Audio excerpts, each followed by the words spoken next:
Awalnya gimana? Awalnya saya cuma iseng-iseng mas. Dulu lihat di FB itu ada postingan bonsai, ternyata saya lihat-lihat itu terus kelihatannya bisnis yang menguntungkan. Kemudian saya coba-coba. eh,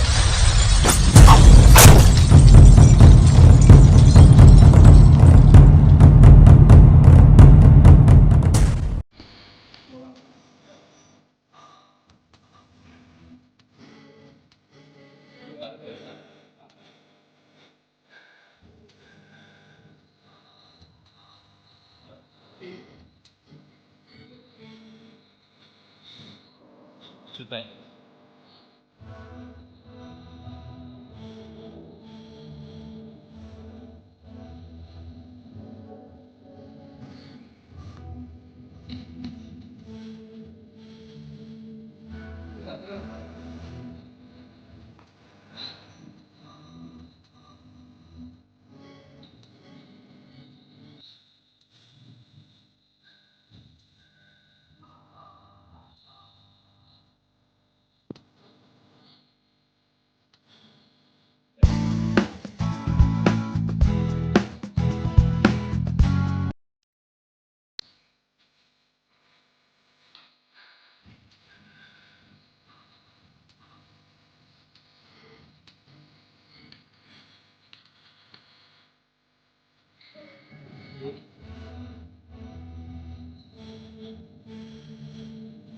Cuma iseng-iseng mas.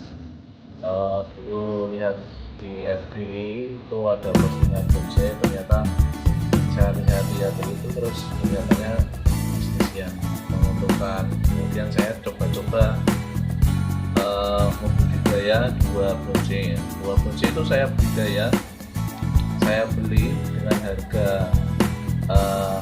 3 juta. Ternyata setelah itu kemudian saya iklankan di online, itu satu itu laku 3 juta lebih. Nah dari situ saya kemudian tertarik, kemudian saya membudidaya bonsai yang seperti saat ini. Kesulitannya apa?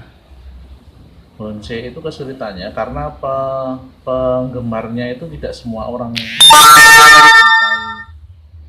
bonsai, jadi orang-orang tertentu saja. Jadi kesulitannya adalah ketika pemasaran itu kita harus sabar.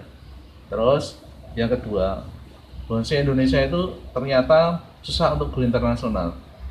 Nah itu saya itu pernah dihubungi melalui online, itu orang Italia mau membeli secara harga dengan harga yang sangat tinggi. Ya, satu bonsai itu pada saat itu ditawar 1,32 juta. Ya, setelah saya dealkan, ternyata yang terjadi adalah pemerintahan kita itu ternyata menerapkan sistem karantina. Jadi ketika bonsai harus ke luar negeri itu harus karantina 2 bulan, sehingga ketika terjadi seperti itu maka kemudian peminatnya mundur teratur seperti itu. Itu kendalanya. Biasanya kalau sekarang mendapatkannya gimana caranya? Kalau dulu kan melihara 2, sekarang gimana? Nek sekarang saya cara mendapatkan bonsai itu ada dua macam ya. Kalau yang pembonsai asli itu biasanya dia mencari di alam, ya, yang namanya mendongkel. Ya. Dicari di alam, cari bahan, kemudian dibawa pulang, kemudian ditanam, menunggu prosesnya. Itu sekitar 5 tahun itu mungkin baru jadi bonsai. Nek saya termasuk pembonsai yang mengambil dari petani. Jadi petani itu yang tadi mendongkel tadi, kemudian kalau sudah jadi saya beli, kemudian baru saya jual. Itu seperti itu. Keuntungannya rata-rata bisa berapa kali lipat?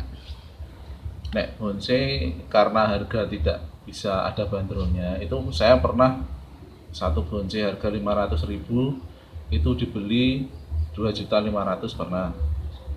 Harga 2 juta dibeli 4 juta pernah. Tapi juga ada bonsai yang yang harganya itu susah dijual juga ada. Nah, tapi kebanyakan bonsai itu harganya bisa seperti itu. Berarti Jadi, kesepakatan. kesepakatan antara penjual dan pembeli. Terus pembelinya ada yang kesini atau online lebih banyak? Saya kebanyakan pembeli, saya foto, saya video, kemudian saya kirim lewat ekspedisi. Ada yang ke Bekasi, ada yang ke Jakarta, Tangerang, ada yang Demak, ada yang ke Wonogiri, Boyolali, pernah. Nah, orang ngertinya ini dari mana? Ya, saya menjualnya itu lewat online, terutama FB, OLX, tapi di FB itu banyak sekali grup bonsai dari Karanganyar, Sukoharjo, Sragen, sampai saya mengikuti grup bonsai sampai ke Kalimantan, Lampung itu saya ikuti semua. Nah, biasanya kalau saya beli, bahkan pernah saya itu membeli dari Sumeneb, Madura, dengan dikirim ke sini, dan ternyata di sana itu harganya lebih murah. Jadi seperti itu. Terus sekarang cara yang paling efektif untuk menjual lewat apa? Yang paling efektif? Paling efektif itu pertama memang online, FB, OLX. Kedua itu paling efektif adalah kalau ada bursa. Ya, setiap tahun itu di daerah itu di kabupaten-kabupaten itu ada pameran. Yang paling terakhir itu adalah di Sukoharjo. Ketika ada pameran itu kemudian kita masuk ke situ, masuk di bursa. Jadi di dekat pameran itu ada jual beli bonsai di situ, berkumpul di situ. Dan saya ikut di situ. Dan biasanya laku di situ. Untuk perawatannya itu gimana, Mas? Perawatan bonsai itu sangat mudah. Ya, ketika bonsai sudah jadi, itu yang penting adalah air, disiram 1 hari minimal 1 kali pada saat sore hari. Kalau yang bagus dua kali, sore hari sama pagi hari. Kemudian pupuk itu juga sederhana sekali, tidak terlalu repot karena pupuk itu sudah dijual dan masih tergolong murah. Seperti itu. Mendapatkan kesepakatan harganya gimana? Ya, ketika mendapatkan kesepakatan harga biasanya saya memberi harga dulu. Ya, biasanya jarang. Kalau sudah cocok itu jarang nawar. Biasanya kalau saya kasih harga 3.500.000 itu kalau cocok itu biasanya nggak nawar sama sekali, kemudian langsung ya udah dikirim Mas itu seperti itu. Biasanya transfer dulu. Nek jauh kira-kira Bekasi itu biasanya dia transfer dulu. Ya, dia otomatis kalau ya itu biasanya langsung transfer itu seperti itu. Tapi kalau Demak, Wonogiri, sekitar Jawa Tengah itu saya antar. Ya, antar kemudian baru sampai, kemudian baru dikasih uang. Kadang-kadang juga ditransfer dulu, kemudian saya ke sana. Saya menggunakan kadang-kadang jasa angkut apa itu lokal itu untuk mengantar ke sana. Saya tidak ke sana sendiri. Itu. Kendala, Mas? Kendala. Nek selama ini kendala belum ada. Bonsai itu bisnis yang cukup menjanjikan sebenarnya. Mudah juga nih. Ya, asalkan mau berani punya modal itu keuntungannya banyak. Pertama rumah kita itu menjadi indah. Kedua secara ekonomi kita itu naik bonsai itu seolah seperti menabung, tapi menabungnya positif. Nah, itu. Karena harga itu semakin hari semakin tinggi karena bahan bonsai itu semakin langka. Itu. Contohnya serut ini sekarang itu kalau mencari yang sebesar ini itu jarang sekali. Nah, karena sudah banyak yang dibeli oleh orang-orang yang pencinta, bukan penjual. Kalau sudah pencinta tidak mungkin dijual lagi. Maka dari itu kemudian bahan yang besar, yang bagus itu semakin hari semakin menipis. Ketika sudah menipis maka harga semakin naik. Jadi seperti itu. Dan bonsai itu ketika satu barang terjual tidak bisa diduplikat. Ya, tidak bisa diduplikat. Contoh ini, kalau ini nggak mungkin ada yang bisa seperti ini, gitu loh. Bonsai itu seperti itu. Kalau yang lain mungkin barang lain bisa diduplikat. Kalau bonsai, kalau ya ini karakternya ini, ya ini. Kalau ini sudah terjual, kalau sudah dibeli sama seseorang, cari lagi yang semirip ini susah.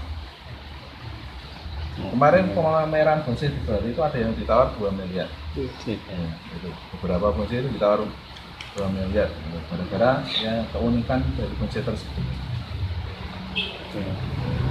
Jadi Bonsai yang sekarang ngetren itu adalah paling sancang. Banyak sancang. sancang. Sancang itu Ada seperti sini? Ini sama itu. Oh. Tadi di sini ada yang besar, tapi udah laku. Oh. 3,5 tadi. Beli saya 700.000. Sancang ya. Sancang. Itu termasuk murah. Kebanyakan yang udah 200 itu harganya tinggi-tinggi, 200-an juta. Selain itu apa, Mas? Pohon yang Ya, tanaman bonsai ya? itu yang paling terkenal ngetren saat ini. ngetren ya. Yang bonsai yang ala yang banyak diminati dari dulu yang dapat dikatakan sebagai apa indukannya bonsai itu adalah serut. Serut itu tahan lama, kemudian pembentukannya bagus, karakter pohonnya bagus. Itu serut. Nek sekarang itu yang serut itu masih merajai di mana-mana. Tapi bergesernya waktu, sancang itu juga bagus. Yang kemarin juara terus itu adalah sancang di Bali. Kemudian ada lagi ulmus mikro itu juga ada. Ya, kemudian ada ficus. Nah, kemarin di Sukoharjo itu yang menang adalah ulmus mikro. Apa itu, Mas? Ulmus mikro itu di sini tidak ada. Nah, karena perawatannya sangat susah itu. Tapi karena bisa besar banget sehingga bentuknya bagus, jadi termasuk langka. Kemudian ficus itu beringin, itu banyak sekali. Sini Contohnya ada? yang sana, Ringin mana? yang itu beringin, itu kimeng itu namanya. Itu juga bagus, banyak dikembangkan. Kemudian juga asem itu juga ada. Terus sekarang yang banyak calon menjadi bonsai yang bagus itu adalah arabica. Arabica itu kayak pohon pelampis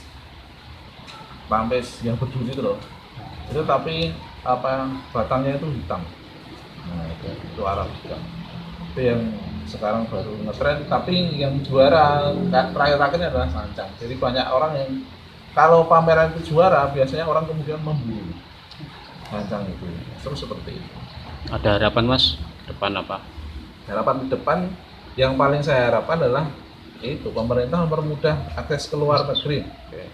Itu karena ya banyak teman-teman yang kemudian mau go internasional itu terkendala oleh aturan pemerintah yang susah. Ya enggak bukannya susah, tapi memang mungkin prosedurnya seperti itu.